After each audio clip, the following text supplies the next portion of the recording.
think the biggest thing that we love that have done this year, and several other nights as well, is what they do online now. Purely by chance, we started the party about 3 or 4 years ago, 3.5 years ago, and it was about the time that suddenly Facebook became like, I think it had been kind of, people had been using it a bit, but suddenly people realised what the tool it was for promotion, and we didn't sort of, wasn't something we went, yes, this is, but we were like sending out things, and suddenly, like, you know, it grew to something. I think Facebook helped us a lot, but now Facebook is kind of almost over because people have abused it. So I think word of mouth is the most consistent form of promotion, and it's always going to be the best form of promotion that you can ever have for a club. Yeah, I mean, it is spam, it's all spam, and we all get it, we all hate it, but you just think yours is better than everyone else's, don't you? You just think yours is important and theirs isn't. So, I don't know, you just have to realise that you aren't the only person doing it, your stuff isn't amazing. At the same time, we're thinking it is amazing, so there's a flip side to it.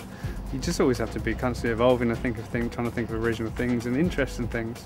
It's about building your community, and if your community like what you do, then you're really kind of preaching to them, and you hope that they tell their friends, and then it becomes and they do the marketing for you. I'm a bit of a Facebook fucking junkie, I must admit, but I'm trying to ease off a bit. It's just so addictive when you can do it from a phone. You can like, as soon as you go on your own, it just gets a bit addictive, I think, and you get drawn into it. But I mean, at the same time, it is fucking fantastic. You know, every person I've ever met through my life, pretty much, I can contact them now, which is great. And you know, it is really good tool, if you want to call it that, for promotion. But it's just, you've got to do it in a personable manner. You can't just do the big slamming.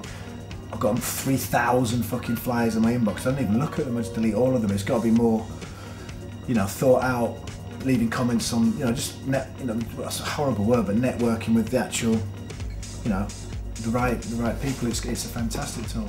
It's a lot to do with how you word things, and you know, your writing, and I think it's good to try and be as articulate as possible with your, or whatever the written equivalent of articulate is. So people don't feel like, you know, things like, it's really simple, but things like spelling mistakes and grammar mistakes really just, for me, when I read something, it's like, it turns you off, do you know what I mean? And also, but then also not being too boring and trying to be, you know, bring a sort of sense of what we're about to what we're writing in the promotional material, and chatty and sort of, you know, a bit fabulous, and, you know, trying to appeal to the people we want to attract. I think that's what because a lot of club promo, you see, it's just kind of, you know, they've got the press release from the guest DJ's biography from the agent, and it's just like, you know, verbatim. I think you want to try and engage people and make them feel like, you know, you're talking directly to them rather than just like talking at them. I think what the internet's actually done is made people clued up on music. There's so much available on the internet that people can plan their whole holiday before they even get here, so that if you're not doing the right things on the internet, you've lost the people before they've even got onto the island.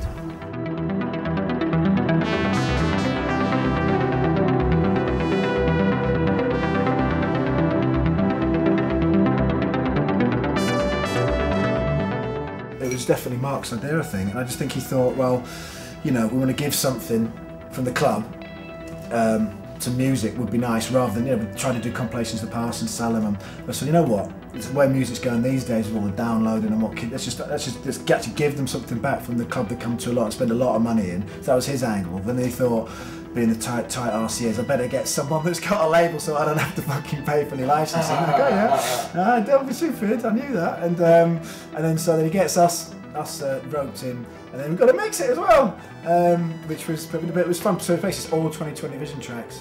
So basically it's good.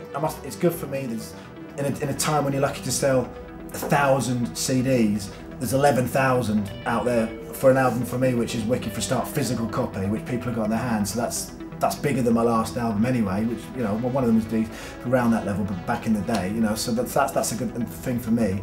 The label gets to showcase new talent, and I made really sure to put individual acts on the CD, you know, to represent, you know, people's, so rather than just put all that load of my shit on, I made sure that, you know, and then you've obviously got a limited amount of tracks to play with, and you've got to fucking put them together. So to be honest, I found it quite difficult, but I just tried to let it naturally flow, and I just DJ'd it. If you think too hard about it, it's like, it goes wrong. So I just literally tried to think of the next track I wanted, and it worked out right. I like it anyway.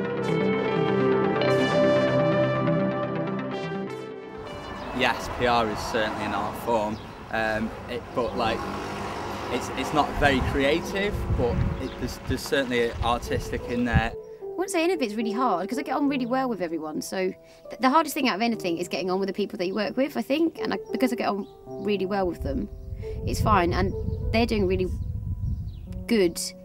They're doing a very good job at getting people that I can use in a PR sense. So, for example, this year they got Aphex Twin, which for me is a really good selling point. Last year they had Grace Jones, and the year before that the Chemical Brothers. So it's kind of every year there's something that keeps it going. So a news angle.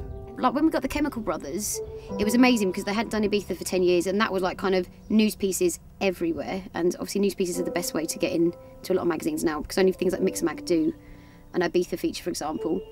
And then Grace Jones was obviously amazing. That really reached out even further.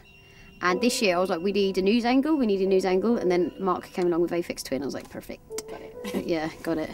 We just do what we do. We do what we love. We kind of enjoy music, and we love music. We love having good parties, and we're just passionate about that. And if that's, hopefully that comes to the forefront, and that's what people enjoy. I mean, people get older and they kind of move away, don't they? So there's always new people coming in and finding out about us and what we do. So constantly keeping fresh and listening to new music, essentially, and that's what it's all about at the end of the day. And it's so just promoting the music that we love. If you do it well, I don't really. Yeah. No. Yeah. Maybe. I don't know. Is it? Is it? Is it? Yes. I don't know. Yeah.